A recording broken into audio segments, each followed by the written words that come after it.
तो पिछले वीडियो में हमने यहाँ तक पढ़ा था। आज हम यहाँ से स्टार्ट करेंगे।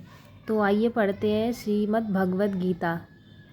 अर्जुन ने कहा, हे अच्युत, कृपा करके मेरे रथ दोनों सेनाओं के बीच में ले चले जिससे मैं यहाँ उपस्थित युद्ध की अभिलाषा रखने वालों को और शास्त्रों की इस महान परीक्षा में जिनसे मुझे संघर्ष करना है उन्हें देख सकूं। इसका तात्पर्य लिखा हुआ है, यद्यपि श्री कृष्ण साक्षात श्री भगवान हैं, किंतु वे अहेतुकी कृपावश अपने मित्र की सेवा में लगे हुए थे। वे अपने भक्तों पर स्नेह दिखाने में कभी नहीं चूकते। इसीलिए अर्जुन ने उन्हें अच्युत कहा है। सारथी रूप में उन्हें अर्जुन की आज्ञा का पालन करना था और उन्होंने इसमें कोई संकोच नहीं किया। अतः उन्हें अच्युत कहा कर संबोधित किया गया। यद्यपि उन्होंने अपने भक्त का सारथी पद स्वीकार किया था, किंतु इससे उनकी परम स्थिति अक्षुण्ण बन रही। प्रत्येक परिस्थिति में वे इंद्रियों के स्वामी श्री भगवान हृषिकेश हैं। भगवान तथा उनके सेवक का संबंध अत्यंत मधुर एवं दिव्य होता है। सेवक स्वामी की सेवा करने के लिए सदैव उद्यत रहता है और भगवान भी भक्त की कुछ न कुछ सेवा करने की कोशिश में रहते हैं। वे इसमें विशेष आनंद का अनुभव करते हैं कि वे स्वयं आज्ञादाता न बने, अपितु उनके शुद्ध भक्त उन्हें आज्ञा दे। चूँकि वे स्वामी हैं, अतः सभी लोग उनके आज्ञा का पालक है और उनके ऊपर उनको आज्ञा देने वाला कोई नहीं है। किंतु जब वे देखते हैं कि उनका शुद्ध भक्त आज्ञा दे रहा है तो उन्हें दिव्य आनंद मिलता है। यद्यपि वे समस्त परिस्थितियों में अच्युत रहने वाले हैं। भगवान का शुद्ध भक्त होने के कारण अर्जुन को अपने बंधु बांधवों से युद्ध करने की तनिक भी इच्छा न थी, किंतु दुर्योधन द्वारा शांतिपूर्ण समझौता न करके हठ धर्मिता पर उतारू होने के कारण उसे युद्ध भूमि में आना पड़ा।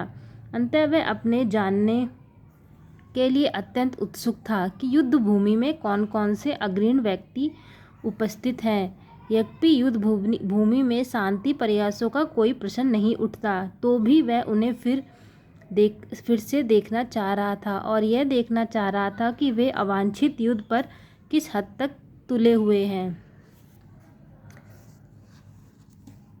मुझे उन लोगों को देखने दीजिए जो यहाँ धृतराष्ट्र के दुर्बुद्धि पुत्र दुर्योधन को प्रसन्न करने की इच्छा से लड़ने के लिए आए हुए हैं। इसका तात्पर्य यहाँ पे लिखा हुआ है, यह सर्वविदित क्या था कि दुर्योधन अपने पिता धृतराष्ट्र की साठगांठ में पापपूर्ण योजनाएं बनाकर पांडवों के राज्य को हड़पना चाहता था। अंततः जिन समस्त लोगों ने दुर्योधन का पक्ष ग्रहण किया था वे उसी के समान धर्मा रहे होंगे। अर्जुन युद्ध प्रारंभ होने के पूर्व यह तो जान ही लेना चाहता था कि कौन कौन से लोग आए हुए हैं, किंतु उनके समक्ष समझौता का प्रस्ताव रखने की उसकी कोई योजना नहीं थी। यह भी तथ्य था कि उनकी शक्ति का जिसके उसे सामना करना था, अनुमान लगाने की दृष्टि से उन्हें देखना चाह रहा था। यद्यपि उसे अपनी विजय का विश्वास था, क्योंकि श्री कृष्ण उसकी बगल में विराजमान थे।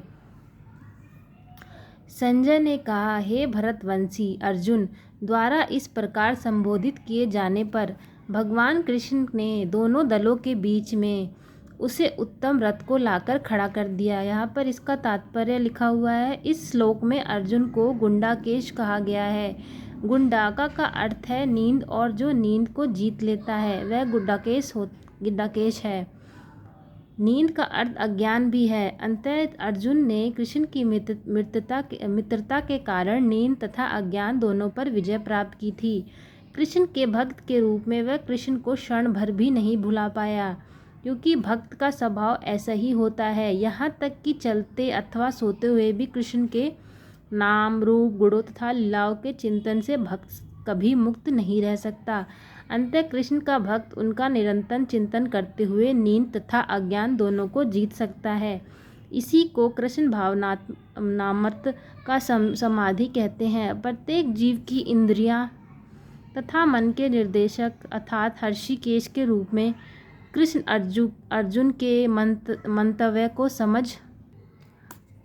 समझ गए कि वह सेनाओं के मध्य में रथ को खड़ा करवाना चाहता है। अंततः उन्होंने वैसा ही किया और फिर वे इस प्रकार बोले। यहाँ तक मैंने पढ़ लिया है, इसके आगे मैं कल पढ़ूंगी। अगर मुझे यहाँ तक पढ़ने में गलती हुई है तो मुझे क्षमा कर दीजिए। जय श्री कृष्ण।